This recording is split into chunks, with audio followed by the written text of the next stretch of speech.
A cena começa em Arlington, Texas, a T&T Stadium, um dos recintos desportivos mais espetaculares já construídos. Uma catedral de vidro e aço capaz de acomodar mais de 100 mil pessoas quando configurada para futebol. Foi a casa de 9 jogos da Copa do Mundo, incluindo um quarto de final. A cidade de Arlington preparava-se para este momento há anos. Os negócios locais investiram fortemente. Os hotéis trouxeram pessoal extra. As autoridades municipais comprometeram recursos e planearam a sua infraestrutura em torno de uma suposição central, que 9 jogos da Copa do Mundo gerariam uma onda sustentada e poderosa de visitantes e atividade econômica, como nunca antes vista na região. E então, nas semanas finais antes do torneio, os responsáveis da cidade reuniram-se para uma reunião do conselho e ouviram algo que ninguém na sala estava preparado para ouvir. Mais de 350 mil bilhetes para jogos no AT&T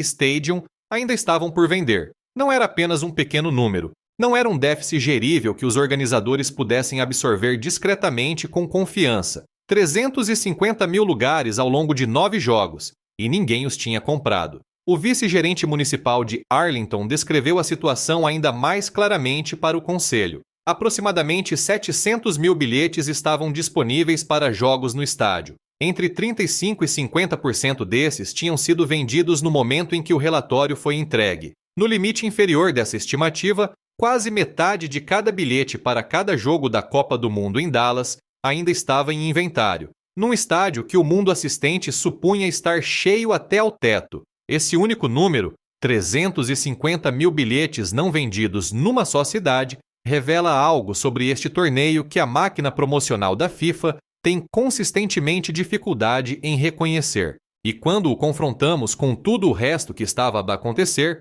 os números do mercado de revenda, o comportamento na plataforma de bilhética da própria entidade dirigente, as inquéritos de ocupação hoteleira e a notável sequência de eventos que se desenrolou nos dias imediatamente antes da abertura do torneio, a imagem que emerge é uma das lacunas mais significativas entre a expectativa institucional e a realidade mensurável em toda a história da Copa do Mundo. Então, o que está realmente a acontecer aqui? Comecemos por Inglaterra, porque a experiência pré-torneio da Inglaterra nos Estados Unidos oferece uma das janelas mais claras para compreender como o problema dos lugares vazios se apresenta na prática. A 6 de junho, 5 dias antes da abertura oficial do torneio, a Inglaterra jogou um amistoso contra a Nova Zelândia no Raymond James Stadium, em Tampa. É um recinto com 69 mil lugares, uma das maiores capacidades de estádio nos desportos norte-americanos. E para este jogo, com a Inglaterra, uma das nações de futebol mais seguidas a nível global, com jogadores de genuína notoriedade internacional, 13 mil bilhetes foram vendidos. 13 mil num estádio de 69 mil lugares. Isto significa que mais de 50 mil lugares estavam vazios. Mais de 50 mil lugares vazios para um jogo da Inglaterra numa cidade americana, apenas 5 dias antes do início da Copa do Mundo. A comparação que surge naturalmente é o que acontece quando a Inglaterra joga em casa. 80 mil adeptos lotaram o Wembley em março para assistir a um amistoso contra o Uruguai e o Japão, criando exatamente o tipo de atmosfera e ruído que dão significado e memória a esses jogos. A diferença entre isso e 13 mil em Tampa não é uma simples discrepância, é uma medida concreta de quão longe a estrutura de preços, a logística e o clima político do torneio afastaram os adeptos comuns dos lugares onde realmente queriam estar. Os preços dos bilhetes para esse amistoso em Tampa não eram desrazoáveis pelos padrões gerais deste torneio, a partir de cerca de $70. Mas os adeptos ingleses já estavam a digerir a informação sobre o que realmente custaria assistir aos jogos reais da Copa do Mundo. Os lugares da categoria 1 para o primeiro jogo de grupo da Inglaterra contra a Croácia, no estádio de Dallas, estavam listados a 1.431 libras. A esses preços, o cálculo para um adepto inglês viajante torna-se brutalmente simples. Gastas o que tens nos jogos do torneio. Não gastas novamente num amistoso. E quando o amistoso está em Tampa enquanto o torneio está espalhado entre Dallas, Boston e Nova Jersey, tens de incluir os voos e os hotéis adicionais e tomar uma decisão. A maioria das pessoas tomou a mesma decisão. Esperava-se que cerca de 3.500 adeptos viajassem oficialmente dentro da cota da Inglaterra para o próprio torneio.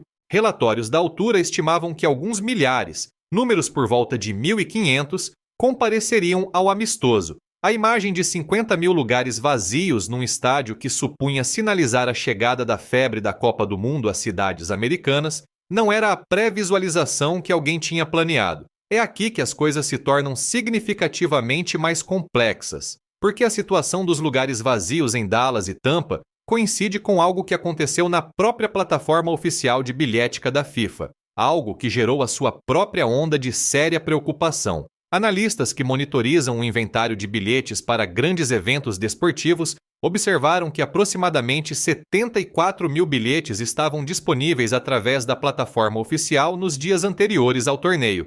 Depois, entre uma observação e outra, esse número caiu abruptamente para 44 mil e depois reduziu-se ainda mais para menos de 30 mil, num curto período de tempo, sem explicação alguma da FIFA. O fundador do serviço de monitorização desses dados foi direto quanto ao que os números mostravam. Não havia cenário plausível, disse ele, em que essa queda tivesse sido causada por adeptos que, de repente, apanhassem 40 mil bilhetes. Algo mais tinha acontecido. Entre analistas e adeptos circulavam duas teorias. Ou os bilhetes tinham sido silenciosamente redirecionados para patrocinadores, parceiros corporativos ou outras partes, e efetivamente retirados da disponibilidade pública, ou o inventário tinha sido deliberadamente tornado menos visível para gerir a percepção pública da procura. A FIFA não ofereceu resposta. Os bilhetes simplesmente desapareceram da vista, e o seu desaparecimento na semana que antecedeu a abertura do torneio tornou-se um dos aspectos mais debatidos e contestados de todo o período pré-torneio. Os procuradores gerais de Nova York e de Nova Jersey, cuja investigação formal sobre as práticas de bilhética da FIFA já estava em curso antes da primeira partida, identificaram exatamente esse tipo de comportamento como uma preocupação específica. Os seus requerimentos citavam alegações de o que chamavam de escassez artificial, a gestão deliberada do inventário de bilhetes visível de forma a criar impressões falsas sobre o que está realmente disponível ao público. A Procuradora-Geral de Nova York, Letitia James, e a Procuradora-Geral de Nova Jersey, Jennifer Davenport, requereram formalmente a FIFA como parte de uma investigação conjunta sobre as práticas de bilhética para os 8 jogos no MetLife Stadium, incluindo a própria final da Copa do Mundo. Se o súbito desaparecimento de 40 mil bilhetes representa exatamente o tipo de prática que a sua investigação visa, permanece uma das questões que a inquérito vai analisar. O silêncio da FIFA num momento em que a transparência era precisamente o que adeptos e investigadores pediam, foi por si só uma escolha reveladora. É aqui que as coisas dão uma guinada, porque neste ambiente de lugares não vendidos em Dallas, de locais quase vazios para amistosos em Tampa e de inventário que misteriosamente evapora da plataforma oficial, chegou um episódio que conseguiu ser simultaneamente absurdo e profundamente revelador. Cerca de 60 adeptos de futebol descobriram através do próprio site da FIFA que, de alguma forma, tinham adquirido bilhetes da Copa do Mundo gratuitamente, $0. Concluíram o processo de compra, receberam a confirmação da compra e o total cobrado foi 0.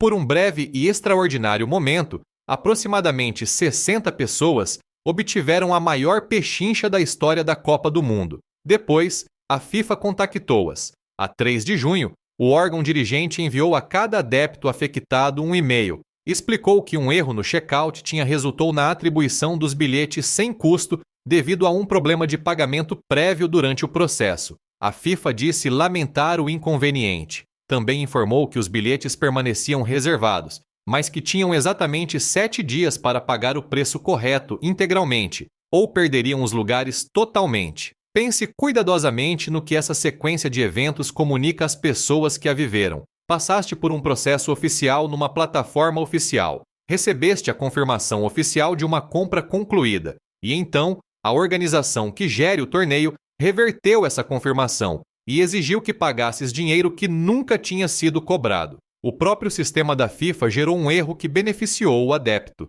A resposta da FIFA foi cancelar esse benefício e cobrar o pagamento que considerava devido. A declaração da FIFA descreveu os bilhetes como tendo sido atribuídos sem custo devido a um problema de pagamento prévio e disse que o preço correto seria agora aplicado. Esse episódio ganhou particular força dado o que acontecia simultaneamente no mercado de revenda. No mesmo instante em que a FIFA perseguia 60 adeptos por bilhetes que a sua própria plataforma tinha tarifado a 0 por erro, anúncios de revenda para a final da Copa do Mundo surgiam em plataformas oficiais a $2.299.998,85 por bilhete. Não 2.000, não 20.000, mais de $2 milhões por assento, por 4 assentos lado a lado atrás do gol no MetLife Stadium, em Nova Jersey. O contraste entre um órgão dirigente a perseguir agressivamente 60 adeptos comuns por um erro e um mercado de revenda onde os bilhetes finais são listados a preços que seriam completamente inacessíveis a qualquer pessoa que não fosse a minúscula fração da população mundial, esse contraste captura algo real e importante sobre a economia deste torneio. Mas aqui está o ponto mais profundo. Essas duas coisas, o erro e os preços astronômicos de revenda, não são falhas separadas e desconectadas do sistema de bilhética. São ambos produtos da mesma estrutura subjacente. A FIFA introduziu a tarifação dinâmica numa Copa do Mundo pela primeira vez neste torneio. Esse modelo cria um ambiente onde os preços mudam de forma imprevisível, onde a lacuna visível entre o valor de face e o valor de revenda torna-se enorme, e onde a mecânica do mercado funciona consistentemente contra o adepto comum e a favor dos interesses comerciais da instituição e dos intermediários de revenda que lucram com as suas decisões. A análise do movimento de preços nas principais categorias de bilhetes